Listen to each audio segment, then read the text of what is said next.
Betting apps వ్యవహారంలో నటుడు ప్రకాష్ రాజ్ పై కూడా కేసు నమోదైందంటూ వార్తలు రావటం తెలిసిందే. ఈ కథనాలపై ప్రకాష్ రాజ్ స్పందించారు. సోషల్ మీడియాలో వీడియో విడుదల చేశారు. ప్రస్తుతం తాను సినిమా చిత్రీకరణలో ఉన్నానని వెల్లడించారు. తాను బెట్టింగ్ యాప్ ప్రకటనలో నటించానంటూ సోషల్ మీడియాలో కథనాలు రావటం చూశానని, అందుకే ఈ వీడియోతో బదులిస్తున్నానని తెలిపారు. బెట్టింగ్ యాప్స్ కు సంబంధించి పోలీసుల నుంచి తనకు ఎలాంటి సమన్లు రాలేదని స్పష్టం చేశారు.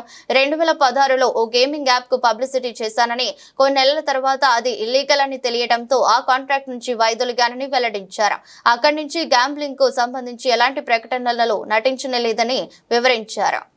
ఇక్కడ ఉన్నప్పుడు ఇప్పుడే నాకు ఈ ఆన్లైన్ లో మీడియాలో ఒక ఆన్లైన్ గేమింగ్ యాప్ దాని గురించి నేను చేసిన ఒక యాడ్ గురించి డిస్కషన్ జరుగుతోంది. అందరినీ ప్రశ్నించి నేను సమాధానం చెప్పాలి కదా, ఎందుకంటే చాలా మంది క్వశ్చన్ చేస్తున్నారు మీరు ఎలా చేస్తారని. అది ఒక 2016 ఒక 9 years బ్యాక్ ఇలాంటి ఒక యాడ్ నా దగ్గరకు వచ్చింది. నేను చేశాను, నిజం. ఆ తర్వాత కొన్ని నెలల్లోనే అది తప్పని నాకు అర్థమైంది. వాళ్ళు మళ్ళీ 2017లో దాన్ని ఎక్స్టెండ్ చేస్తానంటే, లేదండి ఇది తప్పు, తెలియక చేసేసాను, బట్ చేసేసాను కాబట్టి అగ్రిమెంట్, మీరు దాన్ని రిలే చేసి తీరాలి, బట్ 2017 నుంచి మీరు వాడకూడదు, నేను రాను అని చెప్పేసి. దాని తర్వాత అలాంటి ఏ గేమింగ్ యాప్స్ నేను చేయలేదు.